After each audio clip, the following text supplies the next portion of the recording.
কি ব্যাপার, আপনি নাস্তা করতে গেলেন না যে আজকে? আসলে গতকাল রাতে অ্যাক্সিডেন্টের পর খুব লজ্জা লাগতেছিল সবার সামনে যেতে। ও মা, এখানে লজ্জা লাগার কি আছে? আপনি তো আর ইচ্ছা করে বাবার পা মুচকায় দেন নাই, নাকি ইচ্ছা করে করছেন? ছি কি বলেন, ইচ্ছা করে কেন করব?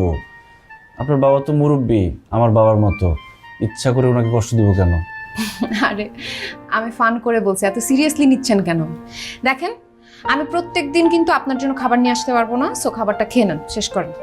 থ্যাংক ইউ, অনেক খিদা লাগছিল, কিন্তু কাউরে যে বলবো আর কিন্তু টিন্তু করতে হবে না, এখন তাড়াতাড়ি খেয়ে রেডি হয়ে নেন, আমাকে নিয়ে যেতে হবে। কোথায়? প্রেম করতে। আপনার বয়ফ্রেন্ড আছে? দাদু জানলে তো অনেক কষ্ট হবে। আর না না, আমার কোনো বয়ফ্রেন্ড নাই। আপনি ভুলে গেছেন, আপনি না আমাকে ভার্সিটিতে নিয়ে যাবেন। ও সরি, আসলে এ বাসায় থাকতে পারবো কিনা সেটাই তো বুঝতেছিলাম না। পারবেন, যতক্ষণ দাদু না বলতেছে ততক্ষণ পর্যন্ত আপনাকে এ বাড়ি থেকে কেউ বের করতে পারবে না।